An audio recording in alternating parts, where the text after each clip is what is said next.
5-10 मिनिटाला जाऊ त्यांना.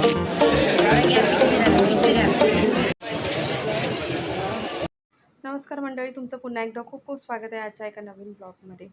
तर आज छान असा छोलेपुरीचा बेत होता, प्रज्ञेचा अगदी फेवरेट असा. तर म्हटलं चला तुमच्यासोबत सुद्धा रेसिपी शेअर करते. तर इथे छोले आणि छोलेसाठी लागणारी ग्रेव्ही एकत्रच मी कुकरला लावली होती. तर इथे 3 मध्यम आकाराचे कांदे, 2 टोमॅटो असे मी कुकरला लावले होते आणि त्यासोबत छोलेसुद्धा छान बॉईल करायला लावले होते कुकरला. हे एकत्रच मी कुकरला लावले होते आणि 5-6 शिट्या काढून छान असं बॉईल करून घेतलं. त्यानंतर इथे बघताय तेलसुद्धा कढईत काढून घेतलेलं आहे मी, कारण पुऱ्या बनवायच्या आहेत आणि ते पुऱ्यांचं पीठसुद्धा मळून ठेवलं होतं थोडं सॉफ्ट होण्यासाठी. आणि दुसऱ्या वेळेला कुकर जेव्हा लावला तेव्हा गोडी डाळ बनवण्यासाठी तूर मुगाची डाळ जी आहे तीसुद्धा बॉईल करून घेतली आणि त्यासोबत थोडासा भातसुद्धा बनवून घेतला. आणि झटपट असं सगळं होणार आहे. माझं सगळं जेवण अगदी काही मिनटातच रेडी होणार आहे. तर इथे तुम्ही बघताय ग्रेव्ही बनवण्यासाठी जर कांदा आणि टोमॅटो बॉईल करून घेतले होते ते मिक्सरला फिरवून घेतले, त्याची ग्रेव्ही करून घेतली छान अशी. इथे जशी बघताय तुम्ही आणि एकत्रच केलेलं आहे, कारण ही रेसिपी अगदी झटपट अशी आहे आणि सोपी आहे. कोणताही वेळ वाया न घालवता, कारण शाळेच्या वेळेला करणारी ही रेसिपी मी तुमच्यासोबत शेअर करते. तर इथे जिरे टाकलेले आहेत, कढईमध्ये तेल गरम केलं त्यात जिरे टाकलेलं आहे आणि त्यासोबत थोडंसं कढीपत्तासुद्धा टाकलेला आहे. कढीपत्ता जेवणामध्ये मला फार आवडतो, त्यामुळे कढीपत्त्याचा वापर जितका होईल तितकं जास्त करते. याची रेसिपीसुद्धा मी नक्कीच शेअर करणार आहे, कढीपत्त्याची चटणी कशी बनवायची. त्यानंतर जी ग्रेव्ही बनवली होती ना मिक्सरमध्ये, तर ती टाकलेली आहे. त्यामध्ये थोडंसं मीठ टाकलेलं आहे, जेणेकरून छान अशी ग्रेव्ही शिजायला मदत होते. आणि ही ग्रेव्ही ना तेलामध्ये छानपैकी परतून घ्यायची आहे. अगदी जशी म्हणजे भांड्याला चिकटली नाही पाहिजे, इतक्या छान प्रकारे ती ग्रेव्ही मिक्स करून घ्यायच्या. त्यानंतर इथे आलं लसणाची पेस्ट जी आहे ती रेडी पेस्ट वापरलेली आहे. मोस्टली मी रेडी पेस्ट वापरत नाही, पण हे जे पाऊच आहे ते मी एमर्जन्सीसाठी आणलं होतं.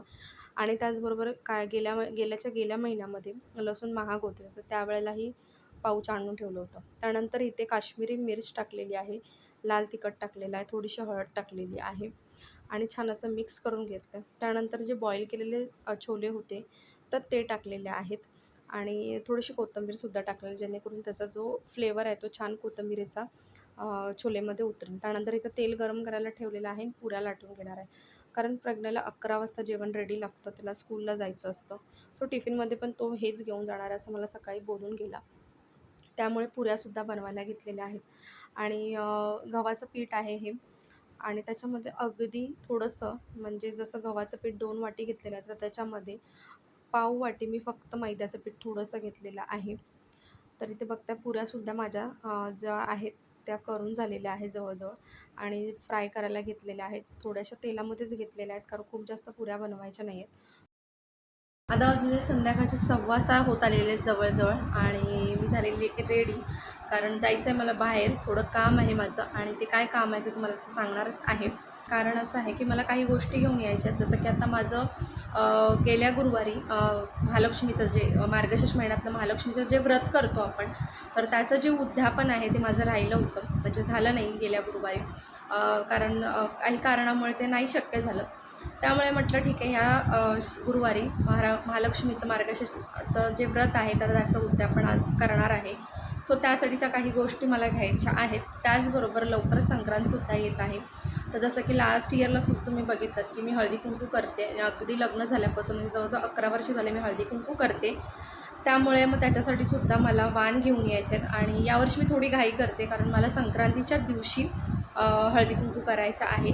आणि त्याचं रिझन असं आहे की लोलोचे जे पौर्णान होतं लोलोचं, तर ते लास्ट इयरला करता आलं नाही मला. मी त्याच्यासाठी हलव्याचे दागिने वगैरे सगळं घेऊन आली होती, बट तो लहान होता त्यामुळे मला वाटलं की तो एन्जॉय नाही करू शकणार. त्याचबरोबर त्याने ते घालूनही दिलं नसतं, त्यामुळे मग मी पोस्टपोन करून ते ठेवून दिलं तसेच दागिने.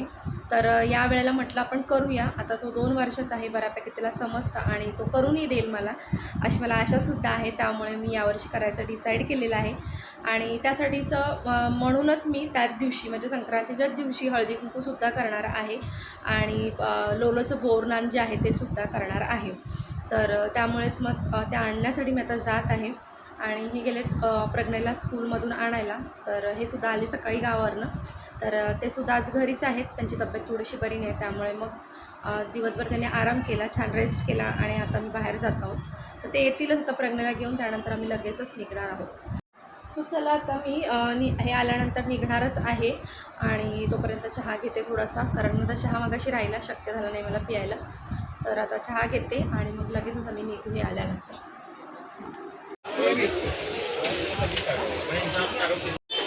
चला, मला उद्याच्या उद्यापनासाठी लागणारी पुस्तकं घेतली, त्यानंतर फळं घेतलीत आणि सध्या हळदी कुंकवासाठी ना कुंकवांच्या डब्यांचा ट्रेंड खूप जास्त आहे. तुम्ही सगळीकडे बाजारात बघाल तर याच डब्या दिसतात आहेत कुंकवाच्या, करंडा ज्याला आपण म्हणतो. आणि पितळेच्या भांड्यांचा सुद्धा सध्या यावर्षी ट्रेंड आहे. तर मी काय घेतलेलं आहे वाणमध्ये हे नक्कीच तुमच्यासोबत शेअर करेन. तर वाण वगैरे आमचं घेऊन झालेलं आहे आणि बाकीच्या गोष्टी घ्यायच्या होत्या उद्यापनासाठी, त्यासुद्धा घेऊन झालेल्या. तर आता निघणार आहोत घरी जायला, है ना बाबू. आणि अचानक भयानकमध्ये पाऊस पडायला लागलेला आहे, पाऊस चालू झालेला आहे अचानकमध्ये. हो, आलो आम्ही. त्यानंतर मग जेवण वगैरे सगळं आवरे पण बघा खूप उशीर झालेला आहे, जवळजवळ 11:45 झालेले आहेत.